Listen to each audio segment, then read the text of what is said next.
திருச்சிற்றம்பலம். தென்னாடுடைய சிவனே போற்றி, எந்நாட்டவர்க்கும் இறைவா போற்றி. நாடும் இன்னிசையான் தமிழ் பரப்பும் ஞான சம்பந்தனுக்கு உலகவர் தாளம் கீந்தவன் பாடலுக்கு இறங்கும் தன்மையாளனை என் மனக்கருத்தை ஆளும் பூதங்கள் பாட நின்றாடும் அங்கணந்தனை எங்கணம் இறஞ்சும் கோழிலி பெருங்கோயில் உளானை கோல காவினில் கண்டுகொண்டேனே, கோல காவினில் கண்டுகொண்டேனே. எல்லாம் வல்ல சிவபரம்பொருளை இந்த நல்ல நேரத்தில் பணிவோடு வணங்கி, இன்பமே எந்நாளும் துன்பமில்லை என்ற தலைப்பில் உங்கள் முன்னால் சில சொல்ல விளைகின்றேன். மனிதனுடைய விளைவு இன்பம் எங்கே இருக்கிறது என்ற தேடலில் தான் இருக்கிறது. நம்முடைய திருநாவுக்கரசர் குறிப்பிடுவார், இறைவனை நாம் தேடி அலைவது போலத்தான் இன்பத்தை தேடி அலைந்து கொண்டிருக்கிறோம். இறைவன் இங்கே இருக்கிறானா, சிதம்பரத்தில் இருக்கிறானா, திருவண்ணாமலையில் இருக்கிறானா, சிங்கப்பூரில் இருக்கிறானா என்றெல்லாம் நாம் தேடி அலைந்து கொண்டிருக்கிறோம். ஆனால் இறைவன் எங்கே இருக்கிறான் என்று சொன்னால் நம்முடைய மனதில் தான் இறைவன் இருக்கிறான். தேடி கண்டுகொண்டேன் திருமாலோடு நான்முகனும் தேடி தேடனா தேவனை என் உள்ளே தேடி கண்டுகொண்டேன் என்று திருநாவுக்கரசர் குறிப்பிடுகிறார். இறைவன் எங்கே இருக்கிறான்? நம்முடைய உள்ளத்தில் உறைந்திருக்கிறான். அதை போலத்தான் இன்பம் எங்கே எங்கே எங்கே என்று நாம் தேடிக்கொண்டிருக்கிறோம். அந்த இன்பம் எங்கே இருக்கிறது? நம்மிடத்தில் தான் இருக்கிறது.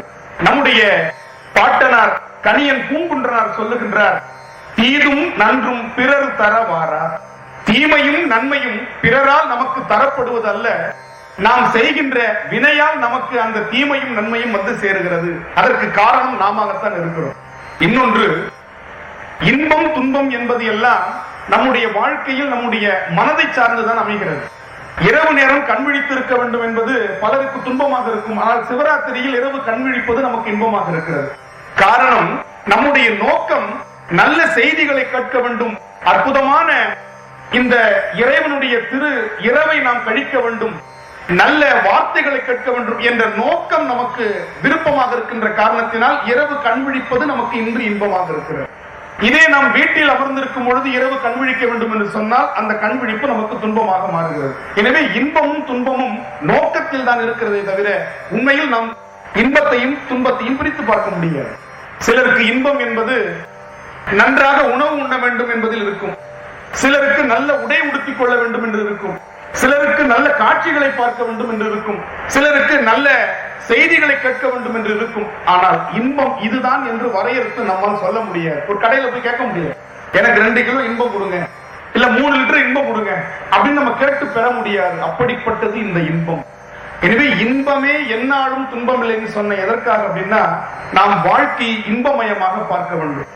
மகாகவி பாரதி உங்களுக்கு எல்லாம் தெரியும், வாழ்க்கையில வறுமையால் ரொம்ப துன்பப்பட்டவன் பாரதி. அந்த பாரதி சொல்லுகிறான், எத்தனை கோடி இன்பங்கள் வைத்தாய் எங்கள் இறைவா. வறுமையிலும் தினம் தினம் உணவுக்கும் கஷ்டப்பட்ட பாரதி சொல்லுகிறான், இந்த உலகத்தில் எத்தனை கோடி இன்பத்தை நீ வைத்திருக்கிறாய் இறைவா, உனக்கு நன்றி என்று சொல்லுகிறான். இதிலிருந்து நமக்கு தெரிகிறது வாழ்க்கையை நாம் எப்படி பார்க்க வேண்டும். வாழ்க்கை என்பது ஒரு கண்ணாடி. அதை சிரித்துக் கொண்டு நீங்கள் பார்த்தால் அந்த வாழ்க்கை உங்களை பார்த்து மகிழ்ச்சியோடு சிரிக்கும். அழுது கொண்டே அந்த கண்ணாடியை நீங்கள் பார்த்தால் அந்த கண்ணாடியில் தெரிகின்ற முகம் அழுகை முகமாகத்தான் இருக்கும். எனவே இன்பத்தோடு ஒவ்வொரு நாளையும் நீங்கள் சந்தியுங்கள் என்று பாரதி நமக்கு சொல்லுகின்றார். திருநாவுக்கரசரை கல்லோடு கட்டி கடலில் இட்டார்கள். அப்பொழுது அவர் சொன்னது நமசிவாய் என்ற 5 எழுத்து மந்திரம். அந்த கல் தெப்பமாக மிதந்தது என்பது வரலாறு. நற்றுணையாவது நமச்சிவாயவே என்று சொன்னார். கல் தெப்பமானது. சுண்ணாம்பு காலவாயில் அவரை வைத்து எரித்தார்கள். நமக்கெல்லாம் சாதாரண சூடு கூட காலில் பொறுக்க முடியாமல் காலணியை அணிந்து கொண்டு வெளியில் செல்லுகிறோம். ஆனால் சுண்ணாம்பு காலவாயில் திருநாவுக்கரசரை வைத்து எரித்த பொழுது மாசில் வீணை மாலை மதியமும் வீசு தென்றலும் விங்கு இளவேனிலும் மூசு வண்டரை பொய்கையும் போன்றதே ஈசன் எந்தை இணையடி நீடலே. ஒரு குளிர்சாதன அறையில ஏசி ரூம்ல இருந்தது மாதிரி திருநாவுக்கரசர் இந்த பாடலை பாடுகிறார். காரணம், உள்ளத்தில் உண்மை ஒளி உண்டாகின் வாக்கினிலே ஒளி உண்டா. பாரதியார் ரொம்ப அழகா சொல்றார். உள்ளத்துல உண்மையான ஒளி இருந்துச்சுன்னா வாக்குல ஒளி வரும். மனம் அது செம்மையானால் மந்திரம் ஜபிக்க வேண்டாம். மனசு செம்மையா இருந்துன்னா மந்திரம் தேவையில்லை. வாழ்க்கையில் ஒரு பிடிப்பு நமக்கு இருக்கணும். கிருபானந்த வாரியார் சொல்லுவார், மழைக்கு வேண்டி பிரார்த்தனைக்கு கோவிலுக்கு போனா கையில கொடை எடுத்துட்டு போலன்னா நீ போற பிரார்த்தனையில உனக்கு நம்பிக்கை இல்லைன்னு அர்த்தம். ஏன்? நாம செய்யற பிரார்த்தனையில வரும் பொழுது நிச்சயம் மழை வரும்னு நாம முதல்ல நம்பணும். கையை வீசிட்டு கோவிலுக்கு போனோம்னா அப்ப நம்ம பிரார்த்தனையில நமக்கே நம்பிக்கை இல்லை. எப்படி இறைவன் நம்முடைய பக்தியை ஏற்றுக்கொள்ளுவான்? இன்னைக்கு பக்தி என்பது எப்படி இருக்கிறது என்று நாம் சற்று சிந்தித்து பார்க்க வேண்டி இருக்கிறது. ஒரு குருநாதர் இருந்தார். தினமுக்கும் அவருக்கு மலரை பறித்து கொண்டு ஒரு சீடன் கொண்டு வந்து கொடுப்பான். அந்த மலர்கள் நிறைந்த நந்தவனம் ஒரு ஆற்றை கடந்த அந்த கரையில் இருந்தது. ஒரு நாள் சீடன் வருவதற்கு காலதாமதம் ஆச்சு. குரு கேட்டார், ஏன்பா காலதாமதம் ஆச்சு அப்படின்னு. இன்னைக்கு ஆற்றை கடந்து வரதுக்கு பரிசல்காரன், அதாவது அந்த படகோட்டி வரல, அவன் வருவதற்கு கொஞ்சம் காலதாமதம் ஆனதுனால நான் மலர் எடுத்துட்டு வர்றது கொஞ்சம் காலம் அதிகமா எடுத்துருச்சு அப்படின்னு. உடனே குருநாதருக்கு ஒரு கோபம், மலர் நேரத்துக்கு நீ எடுத்துட்டு வரணும், படகோட்டிக்காக எதற்கு காத்திருந்த? இறைவனுடைய திருநாமத்தை சொன்னா நீ முழுகாம ஆற்றுல நீந்தி வந்துடலாமே, இறைவனுடைய திருநாமத்தை சொல்லி இனிமேல் வா என்று குரு கோபமாக சொல்லுகிறார். உடனே அந்த அடியார் பக்தர் இதை மனதில் ஆழமாக நம்பி விடுகிறார். மறுநாளில் இருந்து அவருக்கு சரியான நேரத்திற்கு மலர் வந்து விடுகிறது. குருநாதர் கேட்டார், இப்பொழுதெல்லாம் படகோட்டி சரியான நேரத்துக்கு வருகிறான்? உடனே அந்த பக்தர் சொல்லுகிறார், இல்லை, அந்த படகோட்டி தினமும் தாமதமாகத்தான் வருகிறார். ஆனால் நான் அவருக்காக காத்திருப்பதில்லை. நீங்கள் சொன்னவாறு சிவாய நம என்று இறைவனுடைய திருநாமத்தை சொல்லி ஆற்றை கடந்து விடுகிறேன். நான் முழுகவில்லை, ஆற்றின் மீதே நடந்து வருகிறேன். பெருமான் எனக்கு அருள்பாலிக்கிறான் என்று. குருநாதருக்கு மிகப்பெரிய கோபமும் சந்தேகம் வருகிறது. இவ்வளவு காலம் நாம் தினமும் பூஜை செய்கின்றோம், 4 காலமும் பெருமானுக்கு அர்ச்சனை செய்துகின்ற வழிபாடு செய்கின்றோம். நமக்கெல்லாம் இறைவன் அப்படிப்பட்ட அருளை செய்யவில்லை. இறைவனுடைய திருநாமத்தை சொன்ன இவனுக்கு இப்படி அர்ச்சனை செய்தார் என்று மறைந்திருந்து ஒரு நாள் பார்க்கிறார். சீடன் அதே போல சிவாயனமை என்று சொல்லி அந்த ஆற்றின் மீது நடந்து வருகின்றான். இதை பார்த்தவுடன் குருநாதருக்கு, ஓஹோ, நாம் சொன்னதில் தான் அத்தனை மந்திரமும் அடங்கி இருக்கிறது போல இருக்கு, நம்மும் அப்படி சொல்லுவோம் அப்படின்னு சிவாயனமன் சொல்லிட்டு காலை வச்சார், முழுகிட்டார். சீடன் அவரை தூக்கி வச்சு குருநாதருக்கு சமாதானம் சொல்றார். குருநாதர் கேட்டார், நீ சொல்லும் பொழுது மட்டும் ஆற்றுல முழுகாம இருந்தியே, ஆனா நான் சொல்லும் போது முழுகிட்டேன். உடனே அந்த சீடன் சொல்லுகிறான், நான் முழு நம்பிக்கையோடு சொன்னேன், ஆனால் நீங்கள் வேட்டியை பிடித்துக் கொண்டே இறங்கினீர்கள். ஆற்றில் வேட்டி நடைந்து விடுமோ என்ற சந்தேகம் உங்களுக்கு இருந்தது. எனவே இறைவன் உங்களுக்கு அந்த சந்தேகத்திற்காக பலன் அளிக்கவில்லை. இப்படித்தான் நம்முடைய பக்தி இருக்கிறது. ஒரு குருவும் ஒரு சீடரும் கடற்கரை ஓரமாக நடந்து செல்லுகிறார். விவேகானந்தர் கர்மயோகத்தை பற்றி சொல்லுகின்ற அற்புதமான கதை. அந்த கடலில் ஒரு இளம் பெண் தத்தளித்துக் கொண்டிருக்கிறார். என்னை யாராவது காப்பாற்ற வேண்டும், என்னை யாராவது காப்பாற்றுங்களேன் என்று அவள் கதறிக் கொண்டிருக்கிறார். உடனே குரு சீடரை பார்த்து சொல்லுகிறார், உனக்கு நீச்சல் தெரியும் அல்லவா? தெரியும் குருநாதரே என்றார். அந்த பெண்ணை காப்பாற்றி கரை சேர்த்து விட்டு வா. உடனே கடலில் குதிக்கிறார் சீடன். அந்த பெண்ணை 2 கரங்களால் ஏந்தி கொண்டு கடலில் வந்து விட்டு விடுகிறார். கரையில் விட்டுவிட்டு மீண்டும் குருவோடு நடந்து செல்லும் பொழுது கொஞ்ச தூரம் சென்றவுடன் குரு கேட்கிறார், அந்த இளம் பெண்ணை நீ தூக்கி கொண்டு நடந்தாய் அல்லவா, அப்பொழுது உன்னுடைய மனநிலை எப்படி இருந்தது? இப்பொழுது சீடன் சொல்லுகிறான், அதை நான் அங்கேயே இறக்கி வைத்து விட்டேன், நீங்கள் தான் இன்னும் அந்த பெண்ணை சுமந்து கொண்டு வருகிறீர்கள் என்று சொன்னார். இதைத்தான் நம்முடைய திருவள்ளுவர் சொல்லுகிறார், மனத்துக்கண் மாசு இளநாதல் அனைத்து அரண். தாடி வளர்த்துக்க வேணாம், காட்டுக்கு போக வேணாம், கடும் தவம் புரிய வேணாம், காவி உடுக்க வேணாம். இன்னைக்கு காவி உடுத்தவங்களை பார்த்தா பயங்கர சந்தேகமா இருக்கு. ஏன்னா சாமியார்களுக்கும் முதல்ல மாமியார்களை கண்டு பயந்தாங்க பெண்கள், இன்னைக்கு சாமியாரை பார்த்து பயப்படுறாங்க. யாரு உண்மையான சாமியார்னு நமக்கு தெரிய மாட்டேங்குது. துறவிகள்னு சொல்றாங்க, அவங்க 20 பவுன் நகை போட்டுருக்காங்க, எல்லாம் 24 கேரட் சுத்தமான தங்கம். ஏன்னா 22 சொன்னா அது பவுன், 24 சொன்னா தான் அது தங்கம் இல்லையா? ஜரிகை வச்ச வேஷ்டி, காவியில ஜரிகை வச்ச வேஷ்டி. இந்த கொடுமை எங்க போய் சொல்லுது? அப்ப துறவிகள் என்ற இலக்கணம் இந்த தடம் மாறி போய்விட்டது. எனவே அப்படிப்பட்ட அந்த துறவிகளை அந்த காலத்திலேயே விவேகானந்தர் கடிந்திருக்கிறார். விவேகானந்தர் எப்படிப்பட்டவர் தெரியுமா? அந்த இன்பத்திற்காக சொல்லுகிறேன். ஒரு முறை விவேகானந்தர் வெளிநாடு சென்றிருந்தார். உங்களுக்கு எல்லாம் தெரிந்த செய்தி தான், ஆனால் சில தகவல்களை நாம் நினைவுபடுத்திக் கொள்ள வேண்டும். அப்பொழுது விவேகானந்தருடைய பேச்சில் மடங்கிய ஒரு இளம் பெண் விவேகானந்தரிடத்தில் வருகிறார். நான் உங்களை திருமணம் செய்து கொள்ள விரும்புகிறேன். விவேகானந்தர் மிக அழகான ஒரு சொரூபம். அப்பொழுது விவேகானந்தர் கேட்கிறார், எதற்கம்மா என்னை திருமணம் செய்து கொள்ள வேண்டும் என்று விரும்புகிறீர்கள்? நீங்கள் அறிவாளியாக இருக்கிறீர்கள், மிகச் சிறந்த பேச்சாற்றல் மிக்கவராக இருக்கிறீர்கள், தத்துவ ஞானியாக இருக்கிறீர்கள். எனவே உங்களை நான் திருமணம் செய்து கொண்டால் என்னுடைய அழகிலும் உங்களுடைய அறிவிலும் ஒரு குழந்தை பிறக்கும்.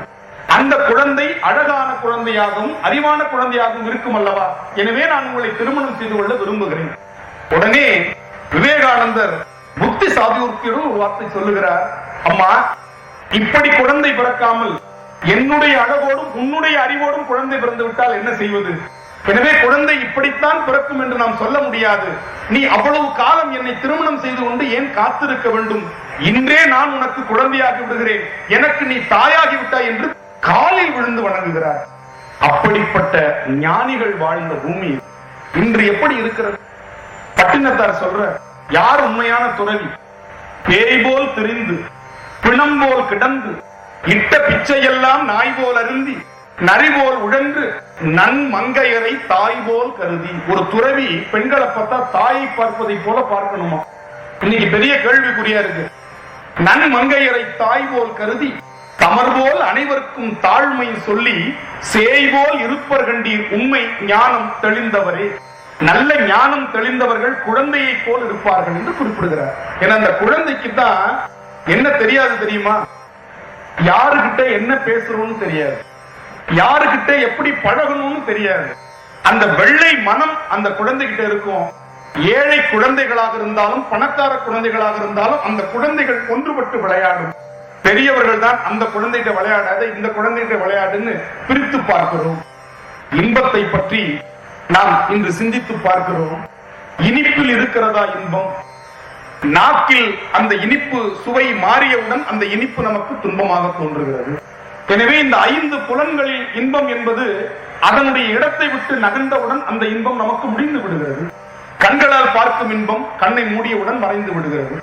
காதுகளால் கேட்கும் இன்பம் அந்த காது கேட்கும் திறனை இழந்து விட்டாலோ அல்லது அந்த இசை நின்று விட்டாலோ அந்த இன்பம் நமக்கு மறந்து போய் விடுகிறது. நம் உடம்பில் இருக்கக்கூடிய அந்த தொடு உணர்வு என்ற இன்பம் மறந்து விடுகிறது. எந்த இன்பம் நமக்கு நிரந்தரமான இன்பம்? அதைத்தான் நம்முடைய பாரதி சொல்லுகிறார், ஊருக்கு உழைத்திடுதல் யோகம். ஊருக்கு உழைத்திடுதல் யோகம். எது யோகம்? கண்ணை மூடி உட்கார்ந்து யோகம் இல்ல, அது சுயநலம் என்கின்றான் பாரதி. யார் ஊருக்கு உழைக்கின்றானோ, யார் அடுத்தவருடைய துன்பத்தை பார்த்து தன் துன்பமாக நினைக்கின்றானோ அவன் தான் மிகச் சிறந்த யோகி என்கின்றான் பாரதி. தாயுமானவர் சொல்லுகிறார், நெஞ்சகமே கோயில், நினைவே சுகந்தம், அன்பே மஞ்சன நீர் பூசை கொள்ள வாராய் பராபரமே. சரி, இப்படி ஒரு பூசையை சொல்லுகிறார். என்னுடைய நெஞ்சம் தான் உனக்கு கோயில், என்னுடைய நினைவுதான் உனக்கு அழகான மனம் மிக்க சுகந்தம், என்னுடைய அன்புதான் நீ திருமுழுக்காட்டு செய்து கொள்ளுகின்ற திருமஞ்சன நீர். இந்த பூசையை நீ ஏற்றுக்கொள்ள வேண்டும். சரி, இறைவன் என்ன கைமாறு என்று கேட்கிறார். அதற்கு அவர் சொல்லுகிறார், எனக்கு நீ ஒன்றும் கைமாறு தர வேண்டாம், அன்பர் பணி செய்ய ஆளாக்கி என்னை விட்டு விட்டார். அடியார்களுக்கு தொண்டு செய்யக்கூடிய ஒரு தன்மை எனக்கு கொடு, இன்ப நிலை தானே வந்து எய்தும் பராபரம். இன்பத்தை நீ கொடுக்க வேண்டாயா, அன்பர்களுக்கு தொண்டு செய்யக்கூடிய எண்ணத்தையும் அந்த வாய்ப்பையும் எனக்கு கொடுத்தீங்கன்னா எனக்கு இன்பம் தன்னால வருகிற வள்ளல் பெருமான் அற்புதமாக சொல்லுகிறார். வள்ளலார், இந்த உலகத்துல அன்பு இருப்பவங்கள்ட்ட இன்பம் தன்னால இருக்கும். யாரிடத்தில் அன்பு இருக்கிறதோ அவர்களிடத்தில் இறைவன் இருப்பான். இறைவன் ஆனந்தமயமானவன். சத்து சித்து ஆனந்தம் சச்சிதானந்தம் என்று சொல்வார்கள். சத்து என்றால் என்றும் உள்ள பொருள், நிலையான பொருள். சித்து என்றால் ஆனந்தத்தை தருகின்ற ஞான பொருளாக இருக்கின்றான். எனவே இறைவன் ஆனந்தமாக இருக்கிறான், ஞான வடிவாக இருக்கிறான், என்றும் நிலையாக இருக்கக்கூடியவனாக இருக்கிறான். எனவே ஆனந்தம் எங்கே இருக்கிறது என்று பார்த்தால் அன்பு இருக்கும் இடத்தில் இருக்கிறது. அன்பு எங்கே இருக்கிறதோ அங்கே இறைவன் இருக்கின்றான். திருமூலர் ரொம்ப அழகா இத ரத்தின சுருக்கமா சொல்ற, அன்பும் சிவமும் 2 என்பார் அறிவு இல்ல, அன்பே சிவமாவது ஆறும் அறிகிலார், அன்பே சிவமாவது ஆறும் அறிந்த பின் அன்பே சிவமாய் அமர்ந்திருந்தாரே. எனவே அன்புதான் சிவம் என்பதை உணர்ந்து கொண்டவர்களுக்கு குறை ஒன்றும் இல்லை. இறைவனிடத்துல போய் இன்னைக்கு நிறைய குறையை வைக்கிறார். எனக்கு அதை செய்யணும், இதை செய்யணும், எனக்கு 1 லட்சம் ரூபாய் பணம் கிடைக்கணும் வேண்டிக்கிறான். 50,000 தான் கிடைச்சது, முடிவு பண்ணிடலாம். சாமி 50,000 எடுத்துக்கிட்டாரு போல இருக்கு. 1 லட்சம் ரூபாய் பணம் கிடைச்சா 50,000 போறேன்னு வேண்டிக்கிறான். கிடைச்சது 50,000, அதுல 25,000 போடணும்னு நினைக்கிறது இல்ல. என்ன நினைக்கிறான், சாமி 50,000 எடுத்துட்டு போட்டார் போல இருக்குன்னு எடுத்துட்டு போயிட்டே இருக்கிறான். உன்னை வேண்டிக்க சொல்லி இறைவன் சொல்லல. இறைவன் வேண்டுதல் வேண்டாமை இலானாக இருக்கிறான். இன்னைக்கு நம்ம பக்கத்து வீட்டுல யார் இருக்கிறாங்கன்னு கூட தெரிஞ்சுக்காத அளவுல நம்முடைய சூழல் வளர்ந்து கொண்டிருக்கிறது. முன்னாடி எல்லாம் வீட்டோட மாப்பிள்ளைன்னு சொல்லுவாங்க, இன்னைக்கு பிளாட்டோட மாப்பிள்ளையா இருக்கிறான். அந்த காலத்துல வீட்டோட மாப்பிள்ளைன்னா தனித்தனி வீடு இருந்துச்சு ஒவ்வொருத்தருக்கும். இன்னைக்கு பிளாட்ல தான் குடியிருக்கிறான். அதனால என்ன வீட்டோட மாப்பிள்ளையா இருக்கீங்க அப்படின்னு கேட்டா, இல்ல பிளாட்டோட மாப்பிள்ளையா இருக்கேங்கிறான். அப்ப எந்த அளவிற்கு மனம் சுருங்கி கொண்டே வருகிறது, இன்பம் அதை போல சுருங்கி கொண்டே வருகிறது. வீட்டுல சமைக்கும் பொழுது கூட ஒரு ஆள் வந்தா சாப்பிடுற அளவுக்கு சமைச்ச காலம் போய் இன்னைக்கு 10ம் பத்தாம சமைக்கிறோம். இல்லங்க எங்க வீட்டுல நிறைய சமைக்கிறோம் அப்படின்றாங்க. என்னன்னு பார்த்தா எடுத்து குளிர்சாதன பெட்டில எடுத்து வச்சுக்கிட்டு அவங்களே சூடு பண்ணி சாப்பிட்டு இருக்கிறாங்க. தினம் தினம் வீட்டுல வந்து வச்சிருக்கிறோம், மைக்ரோவேவ் ஓவன் ஒண்ணு வச்சிருக்கிறோம், குளிர்சாதன பெட்டி ஒண்ணு வச்சிருக்கோம், ஃப்ரிட்ஜுங்கிற பேர்ல. இதுல வச்சு அப்புறம் அதுல வச்சு சாப்பிடுவோம். திருப்பி மீந்துச்சா அதுல தூக்கி வைப்போம், திருப்பி காலையில இருந்துச்சு இதுல வச்சு சாப்பிடுறோம். ஆக மொத்தம் நாமளே சாப்பிட்டு என்னாச்சு அப்படின்னா பல வியாதி நமக்கு எதனால வருதுன்னா, ஒரு நாள் சமைச்ச உணவை பல நாள் சாப்பிடுறதுனால இன்னைக்கு மருத்துவர்கள் சொல்றாங்க. அன்னைக்கு சாப்பிட்டுட்டு மீதி இருக்கிறத அதிதிகளுக்கு தான தர்மங்கள் செய்துட்டோம்னா உடல் நலம் நல்லா இருக்கும். இன்னைக்கு எத்தனை பேர் தான தர்மம் செய்யறோம்? தானம் தர செய்த குறைஞ்சு போச்சு. ஒருத்தன் அப்படிதான் வீட்டுல பால் பாயசம் வச்சு எல்லாருக்கும் கொடுத்துட்டு இருந்தான். சுத்தி முத்தி இருக்கிறவங்க எல்லாம் பெரிய சந்தேகம், இவன் மகா கஞ்சனாச்சு பால் பாயசம் வச்சு எல்லாருக்கும் கொடுக்கறானே அப்படின்னு அதிர்ச்சியா கேட்டாங்க. ஏன்பா நீ பால் பாயசம் வச்சு கொடுக்குறாங்க?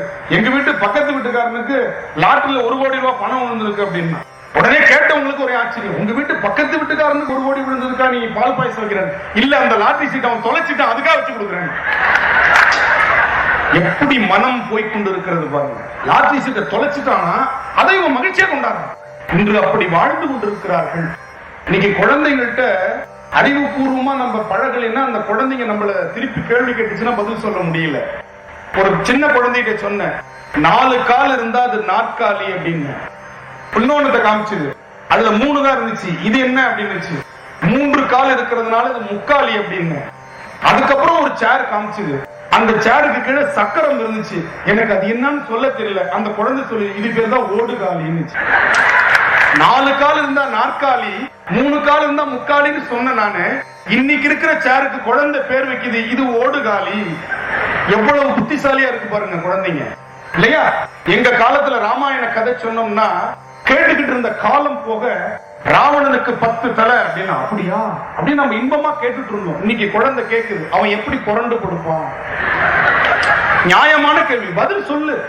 அதுக்கப்புறம் கதையை நீ கண்டினியூ பண்ணுங்க. அவன் எப்படி புரண்டு கொடுப்பான்? சரி, அவனுக்கு ஏதாச்சும் ஒரு காரணம் சொன்னா அடுத்த குழந்தை கேக்குது, தலை ஹரிசாண்டலா இருந்தா வெட்டிகளா நெட்டுக்குத்தா இருந்துச்சான்னு கேக்குது. அப்ப அவங்க வீட்டுல வாசப்படி அகலமா இருந்துச்சா உயரமா இருந்துச்சா? இப்படியே கேட்டுட்டு இருக்கிறோம். அடுத்த வரி கதையை சொல்ல முடியும். அப்ப நம்ம எப்படி அந்த குழந்தைகிட்ட சொல்ல வேண்டியிருக்கு? இன்னைக்கு ஒரு கதை இன்பப்படுத்துகிறது. அந்த இன்பமான கதையை கூட அறிவுபூர்வமாக சொன்னாதான் அந்த குழந்தை இன்பப்படும். எப்படி சொல்லணும்? ராவணன் என்பவன் 10 பேருக்குரிய ஆற்றலை கொண்டிருந்தான். 10 பேருக்குரிய மூளை அவனிடத்தில் இருந்தது. 20 கைகளுக்குரிய பலம் அந்த 2 கைகளில் இருந்தது. இதைத்தான் இலக்கியம் நமக்கு இப்படி சொல்லுச்சு அப்படின்னு அந்த குழந்தைக்கு சொல்லணும். கிருஷ்ணர் வாயை திறந்தார், வாயில உலகம் இருந்துச்சுன்னா குழந்தை கேக்குது, அப்ப கிருஷ்ணர் எங்க இருந்தார்? நியாயமான கேள்வி. கிருஷ்ணர் வாயை திறந்தார், கிருஷ்ணர் வாயில உலகம் இருந்தது. சரி சார், நீங்க சொல்லிட்டீங்க, நம்பிட்டோம். கிருஷ்ணர் அப்ப எங்க இருந்தார்? அப்ப அந்த குழந்தைக்கு சொல்லணும், இந்த வேர்ல்டு என்று சொல்லக்கூடிய உலகம் யூனிவர்ஸ்ல ஒரு அங்கம். இறைவன் யூனிவர்ஸா இருக்கிறான். அதுல உலகம் என்பது ஒரு சின்ன கொய்யா பிஞ்ச அளவுக்கு ஒரு சின்ன உருண்டை. அதுதான் இறைவனுடைய வாயில் இருந்துச்சு. நம்ம ஏதாவது சொல்லி சமாளிக்கணும். இப்படி இந்த காலத்து குழந்தைகள்கிட்ட நம்ம பழக வேண்டி இருக்குது. இன்பத்தை குழந்தைகள்ட்ட சொல்லி கொடுக்கணும். ஏன்னா இன்னைக்கு இருக்கிற குழந்தைகளுக்கு பாசிட்டிவ் திங்கிங்கே கிடையாது. எதுக்கு எடுத்தாலும் நெகட்டிவாவே திங்க் பண்ணி விளையாடிட்டு இருக்கீங்க. அந்த பாசிட்டிவ் திங்கிங் இருக்கிறவங்களுக்கு தான் இன்பம் இருக்கும். பேருந்துல ஏறும் பொழுது பத்திரமா போயிட்டு வாங்கன்னு சொல்லணும், பார்த்து போங்கன்னு சொல்லணும், வழிக்கு விழுந்துறாங்க. எப்படி சொல்றாங்க பாருங்க. குழந்தைகிட்ட ஒரு கண்ணாடி பாத்திரத்தை கொடுத்து போட்டு உடைச்சிடாத, இப்படிதான் சொல்லுவோம் இல்லையா? எப்படி நம்ம நெகட்டிவா அந்த குழந்தைகிட்ட சொல்லி பழக்கிறோம் பாருங்க. நல்லா படின்னு சொல்ல மாட்டோம், இப்படி இருந்தினா நீ குட்டிச்சோரா போயிடுவாங்க குழந்தைகிட்ட போய். எவ்வளவு நாம நாகரிகமாக பழகுறோம் அப்படிங்கிறதுக்கு தமிழ் ஒரு அருமையான மொழி. அந்த மொழியில பாருங்க, உயர்திணை இருக்கிறது, தாழ்திணைன்னு எதையுமே சொல்லல. ஏன்னா தமிழன் உயர்வு என்று சொல்லி பழக்கப்பட்டானே தவிர தாழ்வு என்று எதையுமே சொல்லல. அதனாலதான் அல்திணைன்னு வச்சிருக்கிறான். அகிரிணை இருக்கு, தாழ்திணையே கிடையாது தமிழ்ல. வணக்கம்ன்ற சொல் உலகத்துல வேற எந்த மொழியிலையும் பார்த்தீங்கன்னா நம்ம தமிழ்ல இருக்கிற அளவுக்கு பணிவை காட்டுவதாக இல்லைன்னு சொல்றாங்க. இந்திய மொழிகள்ல அப்படி இருக்கு. ஆனா ஆங்கிலத்துல கூட அப்படி இல்ல. வணக்கம் என்ற சொல்லுக்கு நம்ம குட் மார்னிங் சொல்றதெல்லாம் வணக்கம் இல்ல. நாம சொல்ற பொருளை அது தரவில்லை. எனவே பணியுமாம் என்ற பெருமை என்று வள்ளுவர் சொல்றார் இல்லையா, அந்த பணிவு இருக்கிற இடத்துல அன்பு இருக்கும், நன்றி உணர்ச்சி இருக்கிற இடத்துல அன்பு இருக்கும், இந்த ரெண்டு இருக்கிற இடத்துல இன்பம் இருக்கும். ரொம்ப அழகா ஒரு கதையை சொல்லுவார்கள். நம்பிக்கை என்ற ஒரு அச்சாணியை பற்றி கொண்டுதான் இந்த வாழ்க்கை சுற்றி கொண்டிருக்கிறது. இறைவன் எல்லா இடத்திலும் நிறைந்து இருக்கிறான். இறைவன் நம்பினோரை என்றுமே கைவிட்டதில்லை என்றெல்லாம் நாம் சொல்லிக் கொண்டிருப்போம். நினைத்தல் செய்தலினும் மிக்கது, நினைப்பவர் மனம் கோயிலா கொண்டவன் என்றெல்லாம் சொல்லுவார்கள். ஒரு ஏழை ஒரு ஊர்ல இருந்தான். அந்த ஏழைக்கு எப்ப பார்த்தாலும் வறுமையும் கஷ்டமும் தான் வந்துகிட்டே இருக்கு. எனவே அந்த ஊர்ல இருக்கக்கூடிய ஒரு பெரிய ஜோசியர்கிட்ட போய் தன்னுடைய ஜாதகத்தை கொண்டு போய் கொடுத்தான். என்னுடைய ஜாதகத்தை பார்த்து நீங்க சொல்லணும். அப்ப அந்த ஜாதகத்தை பார்த்தவர் அதிர்ந்து விட்டார். என்ன அப்படின்னா, நாளை அவன் மரணித்து விடுவான் என்ற ஜாதகத்தில் இருக்கு. அவனுக்கு மரணம் நாளை ஏற்பட போகிறதுன்னு இருக்கு. இதை எப்படி அவன்கிட்ட சொல்றது?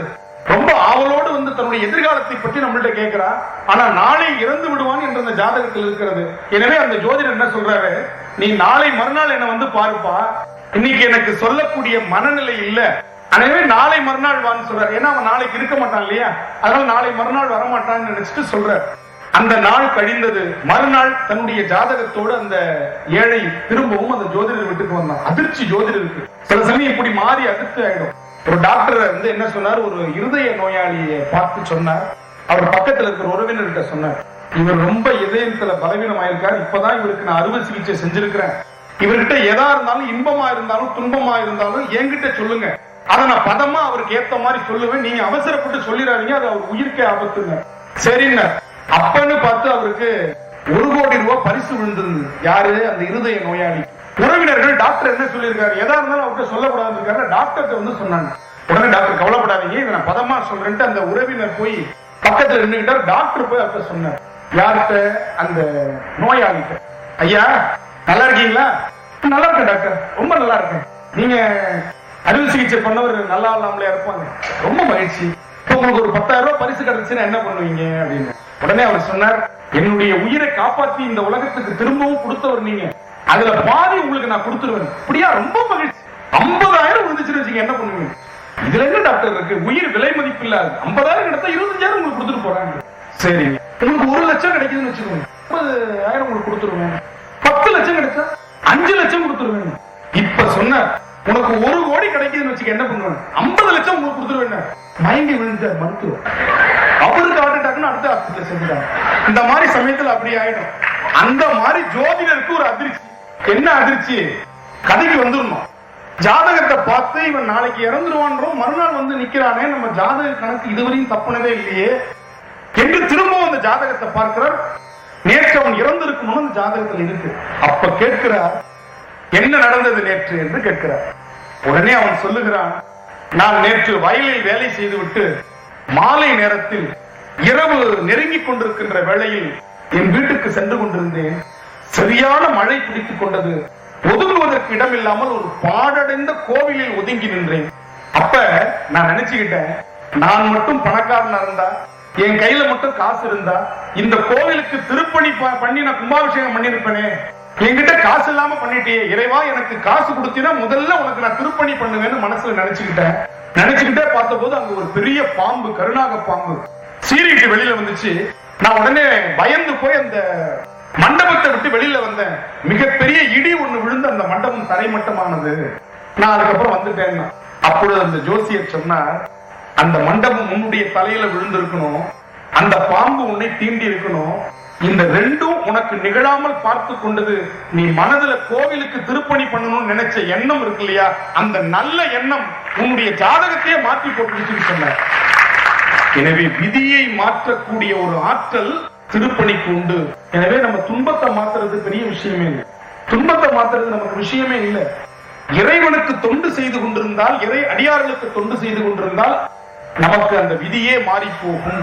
இதைத்தான் திருநாவுக்கரசர் சொல்லுகிறார், நாம் ஆர்க்கும் குடியல்லோ நமனை அஞ்சோம், யமனுக்கு கூட நான் பயப்பட மாட்டேன்னு சொல்றார். இதே கருத்து பாரதி சொல்லுகிறார், காலா என் கால் அருகில் வாடா, உன்னை சிறு எலி என மதிக்கிறேன், உன்னை எலி மாதிரி நான் பார்க்கிறேன், வந்த உதைச்சிடுவேங்கிறான். யாரு? பாரதி. யாரை பார்த்து? யமனை பார்த்து. அப்படி சொல்லக்கூடிய ஒரு தன்மையை வளர்த்து கொண்டவர்கள் நம்முடைய முன்னோர்கள். திருநாவுக்கரசர் சொல்றார், நாமார்க்கும் குடியல்லும் நமனை அஞ்சோம் நரகத்தில் இடர்படும். நம்ம நரகத்துக்கு போக மாட்டோம்னு சொல்றார். ஏமாப்போம் பிணியறியும் இன்பமே என்னாலும் துன்பம் இல்லை. திருநாவுக்கரசுடைய வாக்கு இன்னைக்கு நம்ம தலைப்பா பார்த்துட்டு இருக்கோம். இன்பமே என்னாலும் துன்பம் இல்லைங்கிற ஒன்று தெரிந்து கொள்ளுங்கள். எப்பொழுது எனக்கு எனக்கு எனக்கு என்று எடுத்து வைத்துக் கொள்ளுகிறோமோ அங்கிருந்து அதிலிருந்து நமக்கு துன்பம் தொடங்குகிறது. ஒண்ணும் வேண்டாம், பொய் சொல்லக்கூடாது அப்படின்னு நினைச்சீங்கன்னு, அதையே நம்ம பொய் சொல்லக்கூடாதுன்னு நினைச்சுட்டே இருந்தோம்னா பொய் சொல்ற மாதிரியே சோதனை அமையும். அதை பத்தி நீங்க சிந்திக்கவே வேண்டாம். நீங்க எப்படி சிந்திக்கணும்? உண்மையை சொல்லுவோம்னு சிந்திங்க. கோபப்படக்கூடாதுன்னு நினைக்காதீங்க, சாந்தமா இருக்கணும்னு பாசிட்டிவா திங்க் பண்ணுங்க. கோபப்படக்கூடாதுன்னா அப்பதான் கோபப்படுத்துற மாதிரி நிறைய சம்பவங்கள் நிகழும். கண்ணை மூடி தியானம்னு உட்காருவோம், இறைவனை நினைக்கிறது தவிர மத்த எல்லாம் நினைப்புக்கு வரும். வீட்டுல அடுப்புல ஏதோ வச்சோமே அப்பதான் நினைப்புக்கு வரும். போன ஜென்மாலாம் நமக்கு நினைப்புக்கு வரும். எப்ப கண்ணை மூடி உட்கார்ந்து இருக்கும் பொழுதுதான். கண்ணை திறந்து இருக்கும் பொழுது நமக்கு எதுவுமே நினைப்புக்கு வராது. அப்ப கண்ணை மூடி நம்ம இருக்கமா உட்கார்ந்து உனக்கு நினைக்கணும்னு நினைச்சா நினைக்க முடியாது. இயல்பாக இருங்கள், அதுதான் கர்மயோகம். எனவே நமக்கு கோபம் வரக்கூடாதுன்னு நினைக்கிறது தவிர சாந்தமா இருக்கணும். பொய் சொல்லக்கூடாதுன்னு நினைக்கிறத விட உண்மையை பேசணும். இப்படி பாசிட்டிவா நீங்க நினைச்சு பாருங்க, உங்களுக்கு துன்பமே வராது. இன்பமே என்னாலும் துன்பம் இல்லைங்கிற ஒரு பாட்டுல நாவுக்கரசர் ரொம்ப அழகா பதிவு செய்யறார். அந்த பாட்டு பாருங்க, நன்று. தொடங்கும் போதே எப்படி தொடங்குது பாருங்க, நன்று. இன்னைக்கு யார்கிட்டயாவது போய் நம்ம நல்லா இருக்கீங்களான்னு கேட்டுறக்கூடாது. ஆரம்பிச்சிருவாங்க, 4 ஜென்மத்து கதையை ஆரம்பிச்சு சொல்லுவாங்க. எங்கெங்க நல்லா இருக்கிறேன், வீட்டுல பையன் படிக்க மாட்டேங்கிறான், பொண்டாட்டி சொல்றதே கேட்க மாட்டேங்கிறா, எதுக்கு எடுத்தாலும் எய்த்து பேசுறா, நான் படுற கஷ்டத்துக்கு அளவே இல்லை. அந்த அம்மாட்ட போய் கேட்டா அது அப்படியே மாத்தி சொல்லிட்டு இருக்கோம். இப்படியே போயிட்டு இருக்கோம். ஒருத்தர் சொன்னார், என்னுடைய நண்பர் ரொம்ப சத்தியத்துக்கு கட்டுப்பட்டவர். அப்படிங்களா? அவ்வளவு மன உறுதி பெற்றவர் இல்ல, அவர் மனைவி பேர் சத்தியம், அவங்களுக்கு கட்டுப்பட்டவர். இந்த மாதிரி சமயத்துல ஆயிப்படும் இல்லையா? அந்த மாதிரி நமக்கு பாத்தீங்கன்னா யார்ட்டையும் நல்லா இருக்கீங்களான்னு கேட்டா 1000 துன்ப கதைகளை சொல்பவர்களை பார்க்கிறோம். திருநாவுக்கரசர் சொல்லுகிறார், நன்று. அடுத்து நம்ம ஒரு கேள்வி கேட்போம், இன்னைக்கா நாளைக்கா? நாள்தோறும், தினமும். சரி, தினமும் நன்றுன்னு சொல்லிட்டீங்க, நன்று எப்பொழுது வரும்? இன்பம் இருந்தால் தானே வரும். நன்று நாள்தோறும் நம் வினை போயரும், நம்முடைய வினையெல்லாம் போய்விடும். என்றும் இன்பம் தழைக்க இருக்கலாம். என்னைக்கும் இன்பம் தழைக்க இருக்கலாம். என்ன செய்யணும்? திருக்கோவிலுக்கு போன்னு சொல்ற. திருக்கோவிலுக்கு போ, இன்பம் தன்னால வரும். மதம் ஆச்சரியங்கள் எல்லாம் விலகும். சாதி மத இன பேதங்கள் எல்லாம் உன்னை விட்டு அகலும். ரொம்ப அழகா அந்த நந்தன் சரித்திரத்தில் நம்ம பார்த்தோம். இறைவன் எப்படி இருக்கிறான்? எல்லாவற்றையும் கடந்து இருக்கிறான், எல்லாவற்றுக்கும் உள்ளும் இருக்கிறான். அதனால் அவனுக்கு கடவுள் என்று பேர். இந்த உடம்பு அழியக்கூடிய உடம்பு. ஆனா இந்த உடம்புக்கு தமிழ்ல என்ன பேர் வச்சிருக்காங்க தெரியுமா? மெய்யின்னு பேர் வச்சிருக்கிறாங்க. அழியக்கூடிய ஒரு உடம்புக்கு மெய்யின்னு தமிழ பேர் வைப்பானா? ஏன் அப்படி வைத்திருக்கிறான்? விளக்கு என்பது அதில் உள்ள சுடரைத்தான் குறிக்கும். ஆனா நம்ம விளக்குன்னு எதை சொல்லுவோம்? அந்த சுடரை தாங்கி இருக்கக்கூடிய அந்த வெண்கலத்தாலான பொருளை விளக்குன்னு சொல்லுவோம். அது மாதிரி மெய்யாகிய இறைவனை தாங்கி இருக்கிற இந்த உடம்புக்கு மெய்யினுக்கு எவ்வளவு அழகா பேர் வச்சிருக்கிறாங்க பாருங்க. விளக்கு தாங்குகிறது, அந்த தாங்குகின்ற விளக்குக்கு விளக்குன்னு பேர் வச்சிருக்கிறோம். அதுக்கு பேர் தண்டுன்னு தான் சொல்லணும். விளக்கு என்பது சுடரை குறிக்கும். அதுபோல மெய்ப்பொருளாகிய சிவபெருமான் இறைவன் தங்குகின்ற இந்த உடம்புக்கு மெய்யின்னு பேரு. எனவே இந்த உடம்பை நம்ம பாதுகாக்கணும். இந்த பாட்டுல ரொம்ப அழகா இந்த பாட்டை சகானான்னு ஒரு ராகம், உள்ளத்துல இன்பத்தையும் பணிவையும் ஏற்படுத்துகின்ற ராகத்துக்கு பேர் சகானா. நான் இன்னைக்கு நிறைய சொல்ல போறது, எப்படி நமக்கு இன்பங்கள் நாம நம்முடைய உள்ளத்திலிருந்து உற்பத்தி செய்ய முடியும் என்பதுதான் இன்னைக்கு நம்ம சொல்ல போறோம். ரொம்ப அழகான ஒரு பாட்டு சகானால. இந்த திருநாவுக்கரசருடைய தேவாரத்தை கேட்டு பாருங்க. நன்று நாள் தோறும் நம்பினை போயரும் என்றும் இன்பம் தழைக்க இருக்கலாம். நன்று நாள் தோறும் நம்பினை போயரும் என்றும் இன்பம் தழைக்க இருக்கலாம். சென்று நீர்த்திரு வேட்களத்துள் உரை துன்று பொற்சடையானை தொழுமீனே. சென்று நீர் திரு வேட்களத்துள் உரை துன்று பொற்சடையானை தொழுமீனே. இப்படி இன்பத்தை நாம் பெற வேண்டும். ராகம் எப்படி நம்மள உருக்குது பாருங்க. நம்முடைய இசைய வைப்பதால் அதற்கு இசைன்னு பேரு. மனசை பண்படுத்துறதுனால தமிழ்ல அதற்கு பண்ணுன்னு பேர் வச்சிருக்கிறாங்கன்னு சொன்னாங்க. எனவே உறவுக்குள்ள பாராட்டி கொள்ளணும், அதுதான் முதல் இன்பம். வந்தவங்களை வாங்க அப்படின்னு சொல்றது ஒரு பெரிய மரபு, நம்முடைய மரபு. வாங்க, உட்காருங்க, உங்களுக்கு என்ன வேணும், எதிரியாக இருந்தால் கூட இது ஒரு இன்பம். குழந்தைகள்கிட்ட நம்ம பேசணும், அது ஒரு இன்பம். குழந்தைகள்கிட்ட நேரத்தை செலவழிக்கிறது இன்னைக்கு ரொம்ப குறைஞ்சுக்கிட்டே வருது. குழந்தைகள்கிட்ட நேரத்தை செலவழிக்கிறது ரொம்ப குறைஞ்சிட்டு வருது. அந்த காலத்துல எல்லாம் தமிழ்நாட்டுல அந்த பழக்கம் உண்டு. குழந்தைகளை அழகா தூளின்னு சொல்லுவாங்க. ஒரு பருத்தி துணி, காட்டன் துணியில குழந்தையை போட்டு தாளாட்டுறதெல்லாம் உண்டு. இங்க சிங்கப்பூர்ல அதெல்லாம் உண்டா என்னன்னு எனக்கு தெரியல. அப்படி குழந்தையை தாளாட்டி வளர்க்கும் பொழுது அந்த குழந்தை அன்போடு பண்போடு வளர்றதுக்கு அந்த குழந்தைக்கு இசை, தாளாட்டு இசை அந்த அம்மா பாடுவாங்க. அந்த தாளாட்டுற இசைக்கு பேரு நீலாம்பரின்னு ராகம். தமிழ் அதுக்கு மேகராக குறிஞ்சின்னு பேரு. இந்த மேகராக குறிஞ்சியை பாடினா மழை வரும் என்றெல்லாம் சொல்லுகிறார்கள். நம்பிக்கையோடு இந்த மேகராக குறிஞ்சியை பாடினோம்னா மழை வருமா, அது தாளாற்று ராகம். எனவே அந்த குழந்தைக்கு அப்படி அந்த தாளாட்டி பாடுவார்கள். திருஞான சம்பந்தர் ஒரு குழந்தை, அந்த குழந்தை தாளாட்டு பாடினா எப்படி இருக்கும்? தாய் தாளாட்டு பாடி கேட்டிருக்கிறோம், குழந்தை திருவியாருக்கு போய் தாளாட்டு பாடுது. அந்த பாட்டு எப்படி இருக்கு பாருங்க. சிவராத்திரியில தாளாட்டு பாடலாமா ஒரு கேள்வி வருது. நாங்களே ரொம்ப கஷ்டப்பட்டு உட்கார்ந்து இருக்கிறோம். ஏன்னா பெரிய பெரிய கோவில் கதவை கூட திறந்துடலாம் மூடினாங்கன்னா, ஆனா இந்த கண் இமைன்ற கதவு மூட ஆரம்பிச்சதுன்னா திறக்கிறது ரொம்ப கஷ்டம். நான் அடிக்கடி சொல்றது உண்டு, பேசுறவங்களோட கேட்கிறவங்களுக்கு டீ காஃபி கொடுக்கணும்னு. ஏன்னா அவங்கதான் ரொம்ப சோர்ந்து போயிருவாங்க. நடனத்தை பார்க்கிறாங்க, கதா காலட்சேபம் பார்க்கிறாங்க, ஒரு நல்ல இசை நிகழ்ச்சியை பார்க்கிறாங்க, அடுத்து சொற்பொழிவை பார்க்கிறாங்க. ஒரு பெரிய பேச்சாளர் சொல்லிட்டே இருந்தார், புலியை பார்த்து வீரத்தை கற்றுக்கொள்ள வேண்டும், யானையை பார்த்து உறுதியை கற்றுக்கொள்ள வேண்டும், எறும்பை பார்த்து சுறுசுறுப்பை கற்றுக்கொள்ள வேண்டும், தேனியை பார்த்து சேமித்தலை கற்றுக்கொள்ள வேண்டும். கூட்டத்தில் ஒருத்தர் எந்திரிச்சார், வாட்சை பார்த்து பேசுறதை கத்துக்கோங்க அப்படின்னு, மணியை பார்த்து பேசுறதுக்கு முதல்ல கத்துக்கோங்க. அந்த பேச்சாளருக்கு அப்புறம் பேச சமயத்தில் அப்படி ஆயிடும். அப்படி அந்த நீலாம்பரி என்ற அந்த தாலாட்ட குழந்தைக்கு பாடணும். புலனைந்தும் பொறிகலங்கி நெறிமயங்கி அறிவு அழிந்திட்டு ஐமேல் உந்தி அலவந்த போதாக அஞ்சேல் என்று அருள் செய்வான் அமரும் கோயில் வலம் வந்த மடவார்கள் நடமாட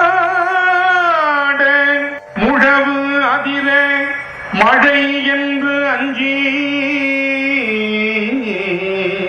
சிலவந்தி அலவந்து மரமேறி முகில் பார்க்கும் திருவையாரே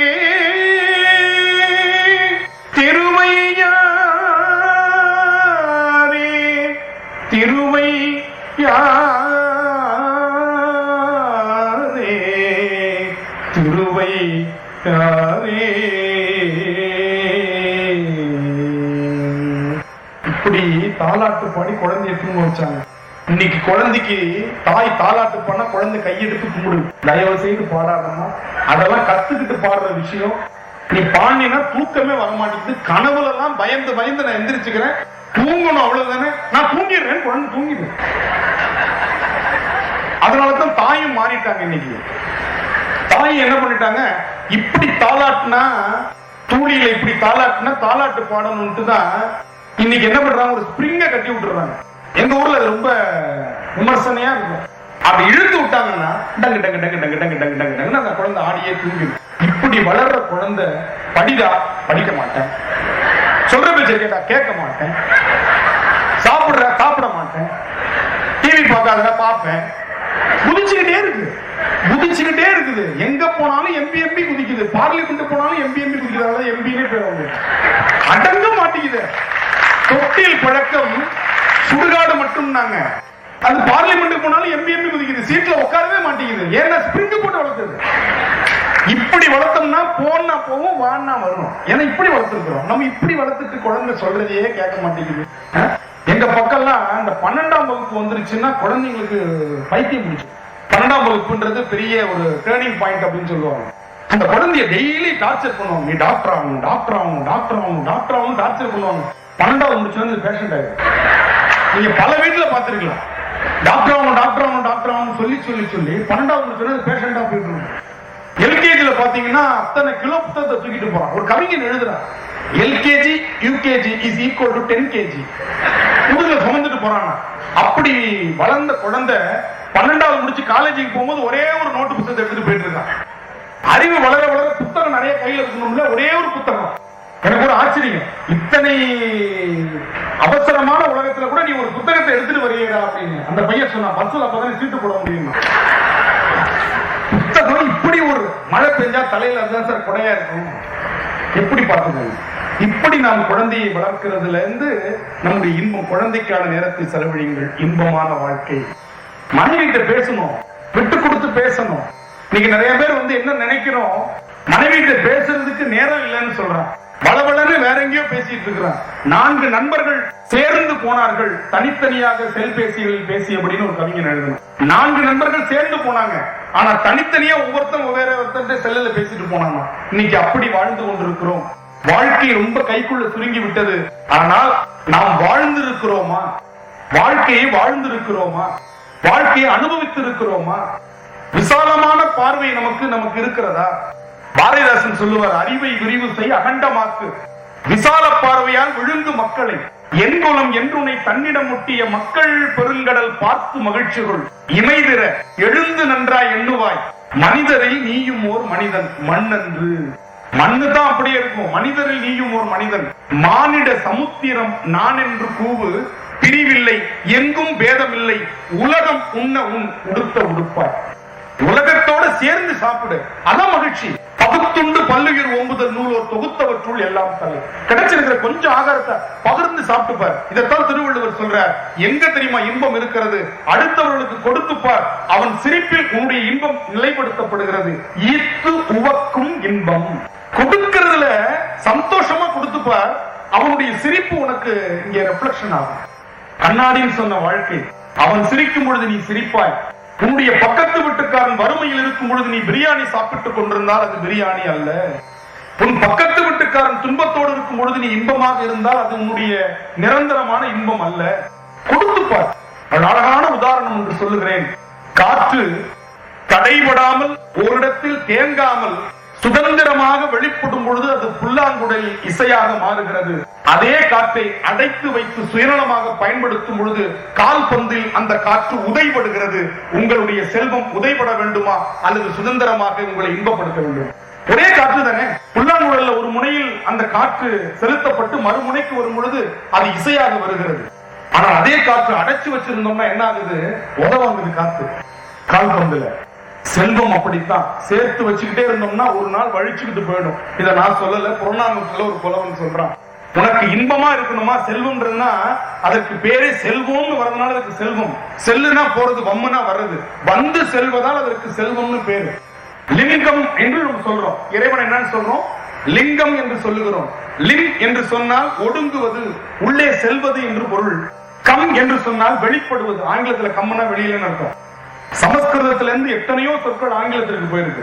தமிழ்ல இருந்து எத்தனையோ சொற்கள் ஆங்கிலத்துல போயிருக்கு. கில் தமிழ் அதுக்கு பேர் கொல்லுன்னு பேரு. கொல்லு கில்லா இருக்கு. கால்னா கூப்பிடுறதுன்னு அர்த்தம். தமிழ்ல கால்னா கூப்பிடுறது. ஆண்டாள் கூப்பிடுறா, வையத்து வாழ்வீர்கள். சுந்தரர் கூப்பிடுற, பொய்மையாளரை பாடாதே எந்தை புகழூர் பாடுமின் புலவீர்கள், புலவர்களே என்று கூப்பிடுகிறார். கூப்பிடுறதுக்கு தமிழ்ல கால்னு பேரு, ஆங்கிலத்துல அதே கால்னு வச்சிருக்கிறார். 1 1 2 2 8 8 8 8. பாருங்க எந்த அளவிற்கு நம்ம மொழி உலகத்திற்கு ஒரு கொடையாக இருக்கிறது. அதனால்தான் நம்ம மொழி இன்றும் வாழ்ந்து கொண்டிருக்கிறது. ஏன்னா அது தனக்குள்ள எதையுமே வச்சுக்கல, எல்லாத்தையும் கொடுத்துருச்சு. ஒரு புலவன் சொல்றான், உனக்கு எதிரா இன்பம்னா அந்த புலவன் சொல்றான், என் தமிழோடு நான் வாழ்வது இன்பம். தயவு செய்து உங்களை ஒன்று கேட்டுக்கொள்ளுகிறேன், வீட்டில் உங்களுடைய குழந்தைகளிடத்தில் தமிழில் பேசுங்க, தாய்மொழியில் பேசுங்க. அந்த தாய்மொழியில தான் அன்பும் இன்பமும் இணைந்து இருக்கிறது. நீங்க வேற மொழியில பேசும்போது அந்த குழந்தை வேறு மொழியில் புரிந்து கொள்ளுகிறது. அதனால் உங்களையும் வேற்றாளாகவே அது பார்க்கிறது. தாய்மொழி என்று நாம் வைத்திருக்கிறோம். அந்த தாய்மொழி என்பது இன்பத்தை தருகின்ற மொழி. இன்பத் தமிழ் என்று பாரதிதாசன் சொல்லுவார். அந்த தமிழ், இன்பத் தமிழ் எங்கள் உயிருக்கு நேர் என்று சொல்லுவார் இல்லையா? யாமறிந்த மொழிகளிலே தமிழ் மொழி போல் இனிதாவது எங்கும் காணும்னு சொன்னார். அப்படி ஒரு அழகான தமிழ். பாரதிதாசன் சொல்ற, எனக்கு துன்பம் வந்துச்சுன்னா தமிழ்ல பாடினா இன்பம் வந்துருங்கிற. துன்பம் நேர்கையில் யாழெடுத்து நீ இன்பம் சேர்க்க மாட்டாயா, எமக்கு இன்பம் சேர்க்க மாட்டாயா. அன்பிலா நெஞ்சில் தமிழில் பாடியே, அன்பிலா நெஞ்சில் தமிழில் பாடியே அல்லல் நீக்க மாட்டாயா கண்ணே, அல்லல் நீக்க மாட்டாயா. அன்பிலா நெஞ்சில் தமிழ்ல பாடினா அன்பு வரும், இன்பம் வரும். எனவே இன்பத்தை தேடணும்னா ஒண்ணு வேணாம், தமிழ் பாட்டை பாடுங்க, இன்பம் தன்னால வரும். நம்முடைய மொழி எப்படிப்பட்ட மொழி தெரியுமா? தனிநாயக மொழிகள் சொல்லுகிறார், கிரேக்கம் தத்துவ மொழி, லத்தீன் குறியீட்டு மொழி, இத்தாலி காதல் மொழி, சமஸ்கிருதம் வேத மொழி, தமிழ் பக்தியின் மொழின்னு சொல்றார். ஏன்னா தமிழ்ல இருக்கிற மாதிரி பக்தி இலக்கியம் உலகத்துல எங்கேயுமே இல்லையா. இறைவன்கிட்ட நேரா கொண்டு போய் நிறுத்துற ஒரு மொழி எதுன்னா தமிழ் மொழி. இதற்கு எந்த ஊடகமும் இடையில தேவையில்லை. தமிழுக்கு நேரா இறைவன்கிட்ட போகும். திருஞான சம்பந்தர் போய் நேர நின்றார், இறைவனை பார்த்தார், பாடினார். திருநாவுக்கரசர் நேரா போனார், இறைவன்கிட்ட போனார், பாடினார், இன்பத்தை பாடினார். எனவே இன்பம் என்பது நான் சொன்னேன் குடும்ப உறவுகள்ல இருக்குன்னு சொன்னேன். திரும்பவும் அங்கே வர மனைவியிட்ட பேசும் பொழுது அன்பா பேசி பழகணும். ஆனா அதுலயும் கொஞ்சம் கவனமா இருக்கணும். என்ன ஏதுன்னு தெரியாம சில பேர் அன்பா பேசுறேன் பணிவா பேசுறேன்னு மாட்டிக்குவாங்க. ஒருத்தர் இப்படித்தான் சொன்னார், எப்ப பார்த்தாலும் குறை சொல்லிக்கிட்டே இருப்பார், பொழுதுன்னைக்கு குறை சொல்லுவார். எது செஞ்சாலும் அதுல உப்பு இல்ல உரப்பு இல்ல ஏதாவது இல்ல கூட இருக்கு குறைச்சலா இருக்குன்னு திட்டிகிட்டே இருப்பார். ஒரு நாள் இந்த மாதிரி ஒரு கூட்டத்துல வந்து கேட்டிருக்கிறார். அவரு இந்த மாதிரி என்னைய மாதிரி சொல்லி இருக்கிறார், எதா இருந்தாலும் புகழ கத்துக்கோங்க, பாராட்ட கத்துக்கோங்க அப்படின்னு. இத மனசுல வாங்கிட்டு நேரா வீட்டுக்கு போனார். வீட்டுக்கு போன உடனே வீட்டுல அந்த அம்மா கொண்டு வந்து பலகாரத்தை வச்சாங்க. சாப்பிட்டு இந்த மாதிரி சப்பாத்தியை நான் உலகத்துல எங்கேயுமே சாப்பிட்டது, இப்படி ஒரு சப்பாத்தியை செய்யற உனக்கு நான் இவ்வளவு நாள் கஷ்டத்தை கொடுத்திருக்கிறேன், இவ்வளவு சுவை தெரியாம இவ்வளவு நாள் இருந்துட்டேன்னா அந்த அம்மா அழ ஆரம்பிச்சிருச்சு. நான் இன்னைக்கு தான் பூரி செஞ்சிருக்கிறேன், அந்த பூரிய சப்பாத்தின்னு கிண்டல் பண்ணதும் இல்லாம இவ்வளவு நையாண்டி பண்ணணுமா நீங்க, என்னடா அது இப்படி நம்ம மாட்டிக்கிட்டோமேன்னு ரொம்ப அவருக்கு வருத்தம். மறுநாள் என்ன பண்ணாரு, ரொம்ப தெளிவா இருக்கிறதா நினைச்சுக்கிட்டு அந்த அம்மா கொண்டு வந்து இட்லி சாம்பார்லாம் வச்சு, இது என்னம்மா அப்படின்னா, இட்லி. இது என்னது? சாம்பார். இது சாதத்துக்கு போட்டுக்கிற சாம்பாரா, இட்லிக்கு தொட்டுக்கிற சாம்பாரா? இட்லிக்கு தொட்டுக்கிற சாம்பார். அப்படி சாப்பிட்டவரு அவருக்கு பாருங்க அன்னைக்கு சனி பயிற்சி நடந்திருக்கும் போது இட்லியை பாராட்டி இருக்க வேண்டியதானே. அவர் என்ன பண்ணாரு, இந்த சாம்பார் இப்படி ஒரு சாம்பாரை செஞ்ச கைக்கு வளையல செஞ்சு போகணும். அந்த அம்மா கையில ஒரு கட்டை எடுத்து அடிக்க முடியாது. ஏன் அப்படின்னா, இன்னைக்கு எனக்கு உடம்பு சரியில்லைன்னு பக்கத்து வீட்டுல சாம்பாரை வாங்கி வச்சா அந்த கைக்கு வளையல் போடணுமா? ஏன் நான் பண்ண இட்லி உங்களுக்கு பிடிக்கலையா? இந்த மாதிரி பாராட்டுறதுல கூட நம்ம பழக்கம் இல்லைன்னா மாட்டிக்கணும்னு சொல்ல வர. இது இயல்பா வரணும். பாராட்டணும்னு மனசுல நினைச்சுக்கலாம் பாராட்டினா பாராட்டாக இருக்காது. அது மனதில் இயல்பாக ரத்தத்தில் ஊறி ஊறி ஊறி ஊறி அன்பு போல வரணும். வள்ளுவர் சொல்றார் இல்லையா, கண்ணீர் வரவழைக்கிறது கண்ணீர் அல்ல, கண்ணீர் தானா வரும். எப்ப வரும்? அன்பிற்கும் உண்டோ அடைக்கும் தாள் ஆர்வலர் புங்கநீர் பூசல் தரும். அந்த கண்ணீர் அன்பு இருந்தா கண்ணீர் கொட்டும்ன்றார். எனவே நட்பு அடுத்தது. நட்போட பழகணும்னா அந்த நட்பு நமக்கு ஒரு இன்பத்தை தரும். நண்பர்கள்ட்ட எளிமையா பழகுங்க, நல்ல நண்பர்களை தேர்ந்தெடுங்க, அது ரொம்ப முக்கியம். தேரான் தெளிவும் தெளிந்தான் கண் ஐயுறவும் தீரா இடும்பை தரும். நல்ல நண்பர்களை தேடுறதுக்கு நம்ம நிறைய காலம் எடுத்துக்கலாம். அப்படி எடுத்துக்கிட்டு ஒரு நண்பனை தேடிட்டோம்னா அவனை சந்தேகப்படக்கூடாதுன்னு சொல்றார் வள்ளுவர். இது ரெண்டும் நமக்கு துன்பத்தை தரும்ன்ற இன்னொரு செய்தி வள்ளுவன் சொல்லுகிறான். எதை இன்பம் என்று அதிகமாக விரும்புகிறாயோ அதனால் உனக்கு துன்பம் ஏற்படும். எதை இன்பத்தை பெரிதாக நீ எடுத்துக்கொள்ளவில்லையோ உனக்கு துன்பமும் பெருசா தெரியாது. இன்பத்துள் இன்பம் விளையான், துன்பத்துள் துன்பம் உறுதல் இளம். ராமச்சந்திரமூர்த்தி இதற்கு ஒரு அழகான உதாரணம். முதல் நாள் இரவு கைகை கூப்பிடுவதற்கு முன்னால் ராமனை தசரதன் கூப்பிடுறான். நாளை காலை உனக்கு பட்டாபிஷேகம், இந்த அயோத்திக்கு நீதான் ராஜா என்று சொன்ன பொழுது எவ்வளவு பெரிய மகிழ்ச்சியான செய்தி. அதை ராமன் எப்படி கொண்டாடணும். ஆனால் ராமன் கை கட்டி கொண்டு அப்படியா தந்தையே, சரி வருகிறேன்னு கிளம்பிட்டான். விடியற் காலை நேரம் கைகையை கூப்பிட்டாங்க. ராமனுடைய வளர்ப்பு தாய், நீ 14 வருஷம் காட்டுக்கு போனோம், என்னுடைய பையன் பரதன் தான் ஆட்சிக்கு போனோம். அப்பா அவன் அதை எவ்வளவு துன்பமா நினைச்சிருக்கணும். அப்பொழுதும் கை கட்டி கொண்டு நான் மகிழ்ச்சியோடு செல்லுகிறேன், என்னுடைய தம்பி ஆண்டாள் என்ன நான் ஆண்டாள் என்ன. இந்த நிலைதான் இன்பத்துள் இன்பம் விழையான் துன்பத்துள் துன்பம் உறுதல் இலன். இதற்கு சொல்றான் பாருங்க, சித்திரத்து அளந்த செந்தாமரை ஒத்திருக்கும் முகம். ஒரு தாமரை பூ போல ராமனுடைய முகம் இருக்குன்னு சொல்லியிருந்தா பரவாயில்ல, ஓவியத்துல வரைந்த தாமரை மாதிரி இருந்தானா ராமனுடைய முகம். ஏன்னா நிஜ தாமரை காலையில் மலர்ந்திருக்கும், மாலையில் சுருங்கி விடும். ஆனா ஓவியத்துல ஒரு தாமரையை வரைஞ்சு வச்சோம்னா காலையில பார்த்தாலும் மதியம் பார்த்தாலும் மாலை இரவு பார்த்தாலும் அது அந்த பொலிவோடு இருப்பது போல ராமனுடைய முகம் எந்த பொலிவையும் இழக்காமல் எப்பொழுதும் பொலிவாக இருந்தது என்று சொல்லுகின்ற அந்த தன்மை இருக்கு பாருங்க. அதுதான் நமக்கு வேண்டும்.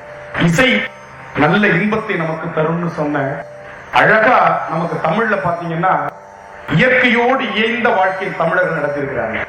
ஒரு குருவி காக்காக்கு கூட துரோகம் நினைக்காத ஒரு சமுதாயம் தமிழ் சமுதாயம். பாரதி சொல்றா இல்லையா, காக்கை குருவி எங்கள் ஜாதி, நீள் கடலும் வானும் எங்கள் கூட்டம், நோக்க நோக்க களியாட்டம் சொன்னான். எதை பார்த்தாலும் இன்பமா பார்க்கக்கூடியவன் பாரதி. தீக்குள் விரலை வைத்தால் நந்தலாலா, உன்னை தீண்டும் இன்பம் தோன்றுதடா நந்தலாலா. தீயில விரல வச்சா கூட சிவபெருமான தொட்டது மாதிரி இருக்கா. எவ்வளவு பெரிய ஒரு யோகியாக நம்முடைய முன்னோர்கள் இருந்திருக்கிறாங்க பாருங்க. அப்படிப்பட்ட அந்த இசைக்கு மயங்காதவர்கள் யாரும் இருக்க முடியாது. இயற்கையாக அந்த இசை அமைஞ்சிருக்கு. நான் சொன்னேன் அழகான ஒரு பாடல் பாருங்க. அதற்கு பேர் நம்முடைய தமிழ் இசையில் காவடி சிந்துன்னு பேர். அந்த காலத்துல காவடியை சுமந்து கொண்டு முருகனுக்கு எடுத்துக்கிட்டு போவாங்க. அப்படி போகும் பொழுது அவர்கள் பாடிக்கொண்டே போவது வழக்கம். ஏன்னா அந்த கால் வலியினுடைய துன்பத்தை மறப்பதற்காக இந்த இசை என்ற இன்பத்தை அவர்கள் அழகா ஒத்திசைவோடு பாடிக்கொண்டு செல்வார்கள். பலரோடு கூட்டமா செல்லுவாங்க. அப்படி போகும் பொழுது அவங்களுக்கு அந்த கால் வலி தெரியாது. அந்த காவடி சிந்து பாருங்க, அது கேளுங்க, இன்பம் தன்னால வரும். காவடி சிந்துனா எப்படின்னா, நீங்க ஒரே நிலையில காவடி சிந்து இருக்குன்னு நினைக்க வேண்டாம்.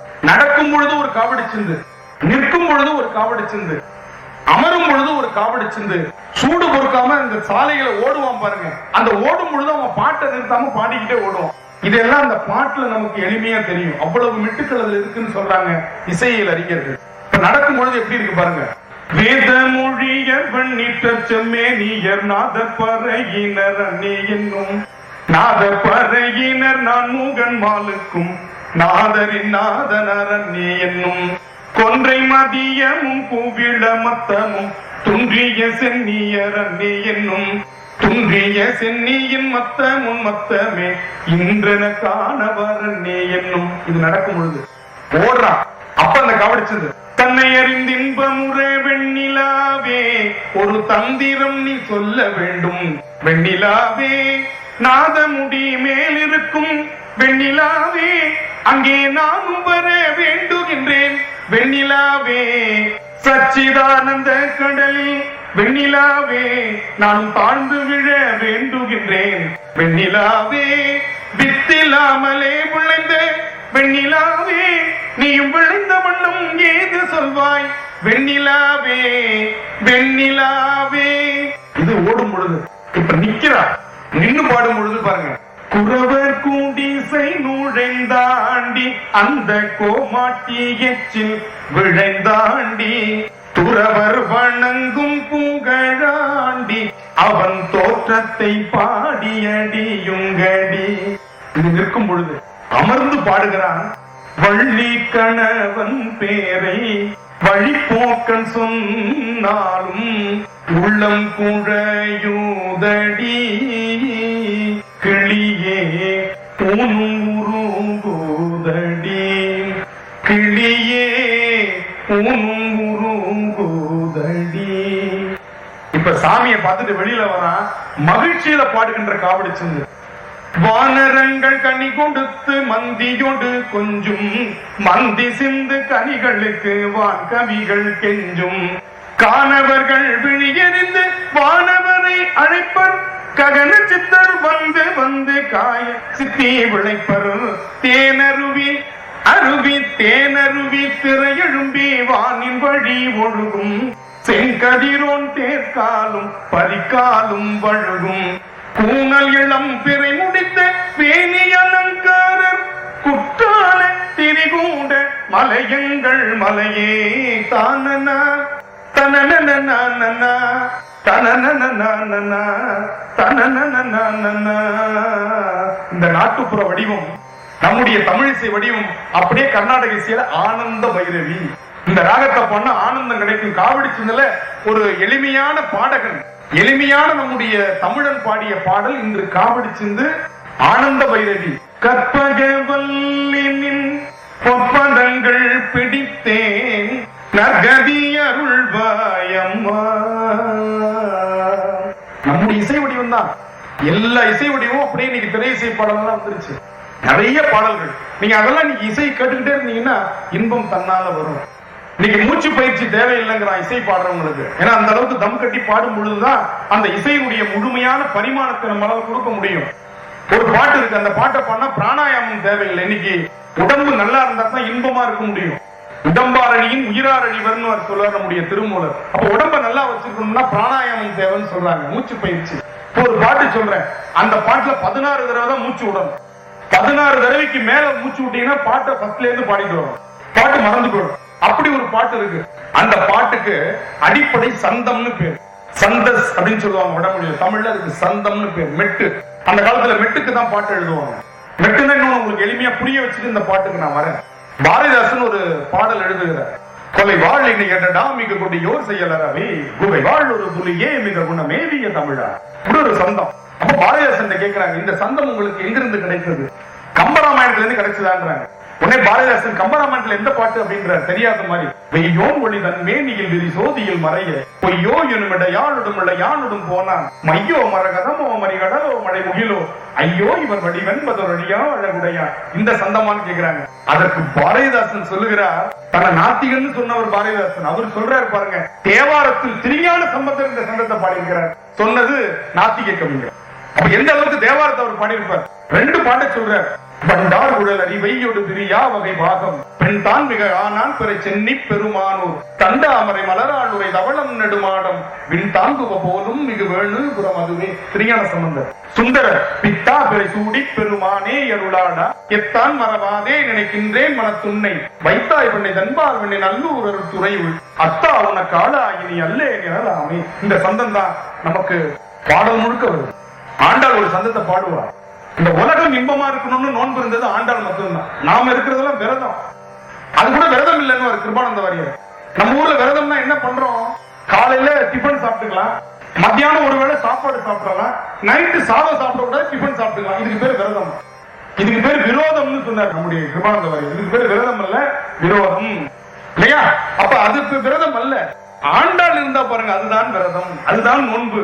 நான் பாவை நோன்பு நோக்கிறேன், இந்த உலகத்தில் மழை பொழியணும், இந்த மக்கள் எல்லாம் சந்தோஷமா இருக்கணும்னு நான் பாவை நோன்பு இருக்கிறேன்னு சொல்லி பாடுறேன். ஓங்கி உலகளந்த உத்தமன் பேர் பாடி நாங்கள் நம் பாவைக்கு சாற்றி நீராடினால் தீங்கின்றி நாடெல்லாம் திங்கள் மும்மாறி பெய்து ஓங்கும் பெரும் சென்னல் ஊடு கயலுகள. தீங்கின்றி நாடெல்லாம் திங்கள் மும்மாறி பெய்யணும், அதனால் நான் இந்த மார்கழி நோன்பை நோக்கிறேன். இந்த பொதுநல சிந்தனை தான் இன்பமான பேரின்ப வாழ்க்கையை ஆண்டாளுக்கு கொடுத்தது. ஒரு புலவன் தமிழோடு இருந்தால் இன்பம்னு சொன்னான்னு சொன்ன இல்லையா, அது வேற யாரும் இல்ல, அவன் பேர் கூட நமக்கு தெரியல. அந்த புலவன் எழுதின நூல் கிடைத்திருக்கிறது, தமிழ் விடுதூது. அவன் பேரை கூட அவன் சொல்லிக்கல. இரும் தமிழே உன்னால் இருந்தேன் இமையோர் விருந்து அமிழ்தம் என்றாலும் வேண்டேன். இந்திராதி தேவர்கள் என்ன கூப்பிட்டு விருந்து வச்சா கூட எனக்கு வேண்டாம். இந்த உலகத்துல தமிழோட இருக்கிற, தமிழ் இன்பத்தோடு இருக்கிற இந்த வாழ்க்கை எனக்கு போதும். எவ்வளவு பெரிய விஷயம். பச்சைமா மலை போல்மேனி பவளவாய் கமலச்செங்கன் அச்சுதா அமரரையரே ஆயிரம் கொழுந்தே என்னும் இச்சுவை தவிர யான் போய் இந்திர லோகமாலும் அச்சுவையை பெறினும் வேண்டேன் அரங்கமா நகருளாலேன்னு தொண்டரடிப்புடியார் கேட்டது போல இந்த தமிழோடு இருக்கின்ற இன்பம் எனக்கு போதும்னு சொல்றான். அப்படிப்பட்ட அந்த பரம்பரை நம்முடைய பரம்பரை. இந்த 16 தடவை மூச்சு விட்டா என்ன? நமக்கு நிறைய பேருக்கு அந்த சந்தேகம், இவர் இதை சொல்லாமலே முடிச்சிருவார் போல இருக்கு, நேரம் வர கடந்துகிட்டே இருக்கு. அந்த பாட்டு ஒண்ணும் இல்ல, இந்த சந்தம் இருந்தா தான் அந்த பாட்டை நீங்க படிக்க முடியும். முத்தை தரு பத்தி திருநகை அத்திக்கிற சத்தி சரவண முத்தி குரு வித்து குருவரை என போதும் முக்கட்பர மக்கு சுருதியை முற்பட்டது கற்பித்திருவுரு 30 முவக்கத்தமரும் அடிவேணி 10 தலை தத்தை கணிதொடு ஒற்றை கிரி மற்றை பொருதொரு வட்டப்பகல் வட்டத்திகிரியை இரவாக பத்தற்கரை தத்தை கடவிய பச்சை புயல் மெச்ச தகுபொருள் பட்சத்தொடு ரட்சி தருவது ஒரு நாளே தித்தித்தைய மொத்த பரிபுண நிறுத்த பதமைத்து பயிர விதிக்கொற்க நடிக்க கடுகொடு கழுதாட திக்கு பரியட்ட பயிரவதொக்கு தொகுதொக்கு தொகுதொகு சித்திர பவரிக்கு திரிகடக என போத கொத்துப்பறை கொட்ட களமதி குக்கு குகுகுக்கு குகுகுகு குத்தி புதைபுக்கு பிடியன முதுகூகை கொட்புற்றட நற்பற்றவனரை வெட்டி பலியிட்டு குலகிரி குத்து பட ஒத்து பொறவர பெருமாளே. இந்த பாட்டை இந்த சந்தத்தோட படிச்சாதான் மனப்பாடம் ஆகும். நீங்க முத்தைத்தரு, பத்தி திருநகை, அத்திக்கிரை, சத்திச்சரவணை இப்படி படிச்சீங்கன்னா அருணகிரிநாதர் ராத்திரி கனவுல வந்து உதப்பாருங்க. இந்த பாட்டு சந்த பாட்டு, அத உங்களுடைய சொந்த பாட்டா பாடக்கூடாது. இப்படி பாடிட்டீங்கன்னா இது கர்நாடக இசையில பாடுறதுக்கு எளிமையா சண்முக பிரியாங்கிற ராகத்துக்கு நமக்கு வந்துடும். ஒண்ணு இல்ல, இந்த பாட்டை இந்த சந்தத்துல நீங்க கத்துக்கிட்டீங்கன்னா முத்தைத்தரு, பத்தி திருநகை, அத்திக்கிரை, சத்திச்சரவணை இந்த சந்தம் இது அப்படியே வேகமான பாடி பழகணும். முத்தைத்தரு, பத்தி திருநகை, அத்திக்கரை, சத்திச்சரவண, முத்திக்குரு வித்துக்குருவரை என போதும் முக்கட்பா மக்குச்சுருதியும் முப்பட்டது கற்பித்திருவரு 33 வர்க்கத்தமரர் மடிவேணி. இப்படி இத 2-3 வேகத்துல பயிற்சி பண்ணிட்டோம்னா கர்நாடக கத்துக்கும் முழு இந்த பாட்டை அழகா முத்தைத்தரு, பத்தி திருநகை, அத்திக்கிரை, சத்திச்சரவண, முத்திக்குரு வித்துக்குருவரை என போதும் முக்கட்பரமற்கு சுருதியின் உட்பட்டது கற்பித்திருவரு 33 வர்க்கத்தமரர் மடிவேணி. 10 தலைதத்தை கணிதொருவற்றை கிரிமொற்றை பொறுதொரு வட்ட படவட்ட திகிரியில் இரவாத 10 கிரதத்தை கடவிய வச்சை புயல் வெச்ச தகுபொருள் வற்றத்தொடு ரட்சி தருவது ஒரு நாளே தித்தித்தைய ஒத்த பரிபுண நிறுத்த பதம் வைத்து பயிர விதிக்கொற்க நடிக்க கடுகொடு கழுதாட திக்கு பரியட்ட பயிரவதுக்கு தொகுதுக்கு தொகுதுகு சித்திர பௌரிக்கு திரிகடக என போத கொத்து பறை கொட்ட களமிசை குக்கு குகுகுக்கு குகுகுகு குத்தி புதைபுக்கு பிடியன முது கூகை கொற்புற்றட நற்பற்றவனரை வெட்டி பலியிட்டு குலகிரி குத்து படவுத்து புறவல பெருமாளே. சண்முகப்பிரியா ராகம் இத கத்துக்கிட்டோம்னா அந்த பாட்டு எளிமையா நமக்கு வந்துடும். நம்ம நேரடியா பாட்டுக்கு போனோம்னா தடுமாறிடுவோம். ஒவ்வொரு பாட்டுக்கும் அதனுடைய சந்தம் என்பது உயிராக இருந்து இயக்குகிறது. அந்த சந்தம் ஒரு இன்பம். கம்பராமாயணத்துல ஏகப்பட்ட சந்தம் இருக்கும். எழுப்புற சந்தம் ஒண்ணு இருக்குங்க.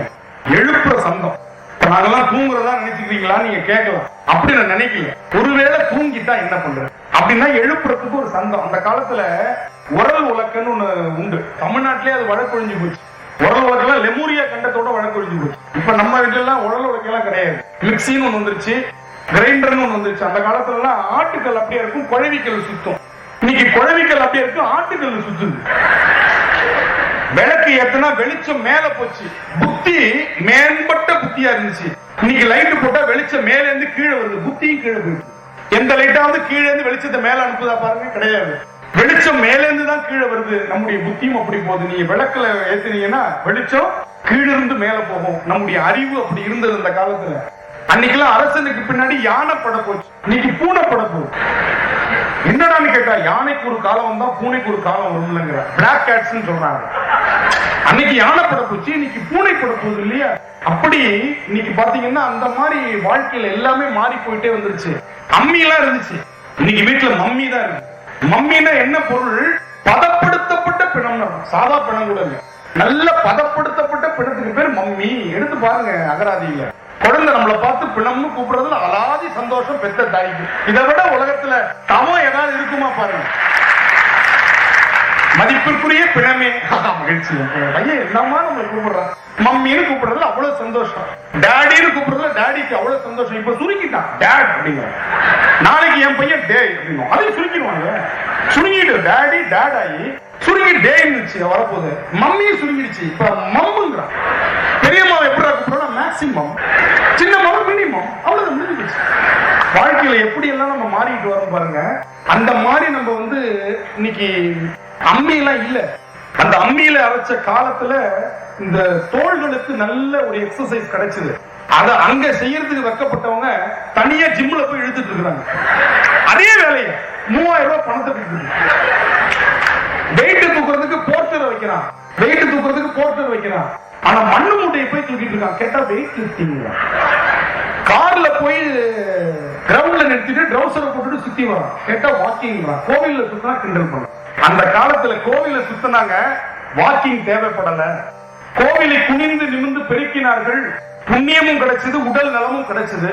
கோவில்ல தாவரத்தை இறைவனாக வழிபட்டார்கள், சுற்றுப்புற சூழல் மாசடையாமல் பாதுகாத்தார். இதுல ஒரு பெரிய பொதுநல உணர்வு இருக்கு. ஒரு திருக்கோவில் சொன்னா அது அவனுக்கு மட்டும் இன்பத்தை தருவதல்ல. இறைவனுக்கு கோவிலே தேவையில்லையே.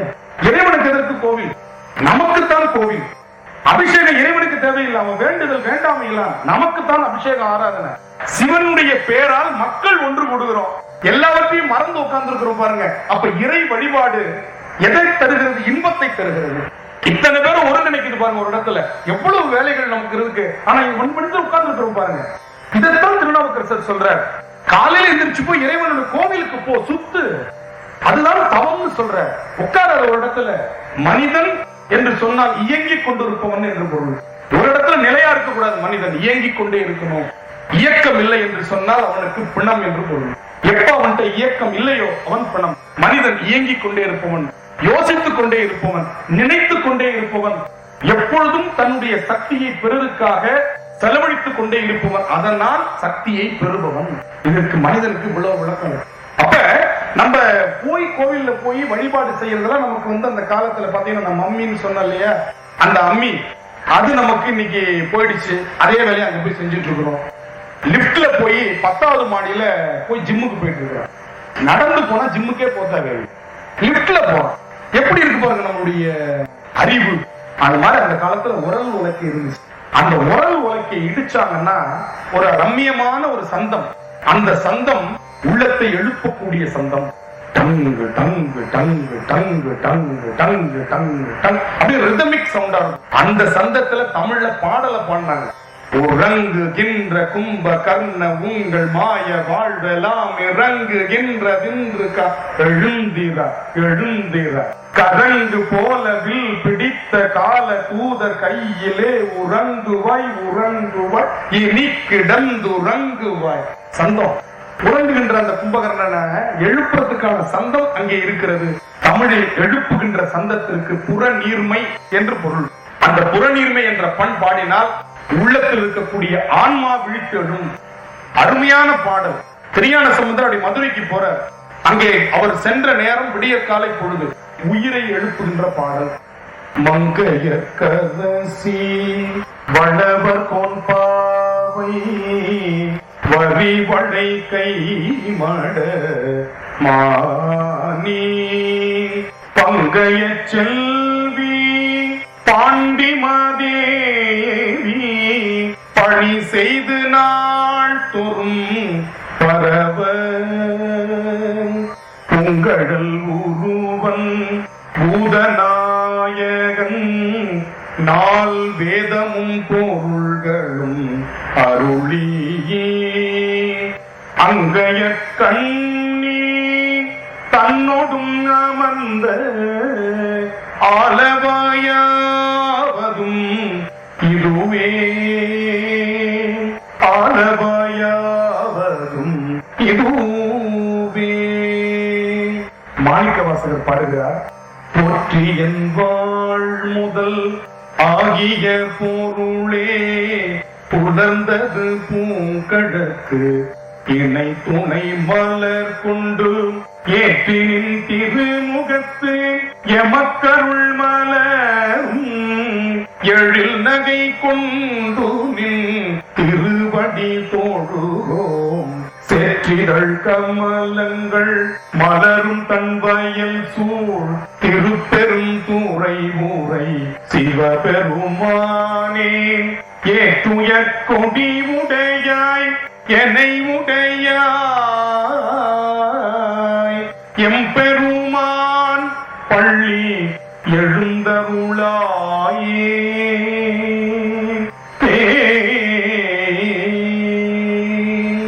மகிழ்ச்சி. எல்லோருக்கும் இன்பம் தழைத்து இது ஓங்க வேண்டும். இந்த உரையை கேட்பவர்களும் இதை சுவைப்பவர்களும் மட்டுமல்லாமல் இந்த உலகத்தில் இருக்கக்கூடிய அனைத்து ஜீவராசிகளும் எல்லா உயிர்களும் இன்புற்று இருப்பது நினைப்பதுவே அல்லாமல் வேறு ஒன்று அறியேன் பராபரமே என்றார் தாயுமானவர். எனவே அப்படிப்பட்ட அந்த தாயுள்ளத்தோடு இன்பத்தை நாம் அடைவதோடு மட்டுமல்லாமல் ஈத்துவக்கும் இன்பம் என்பது போல அடுத்தவர்களுக்கும் அந்த இன்பத்தை ஏற்படுத்தி அதனால் இன்பம் அடைவோம் என்று சொல்லி வாழி திரு மன்றம் கண்டமல கண்கள் வாழி பெருமான் புகழ் கேட்டவார் செவிகள் வாழியவனே வணங்கு முடி சென்னி வாழியவன் சீர் பாடும் வாய் வாழி அவன் சீர் பாடும் வாய். திருச்சிற்றம்பலம். தென்னாடுடைய சிவனே போற்றி, எந்நாட்டவர்க்கும் இறைவா போற்றி. இன்பமே எந்நாளும் துன்பமில்லை என்று நான் இயம்பியது கடகளவு, விட்டது கடகளவு. விடைபெறுகிறேன். வணக்கம், நன்றி.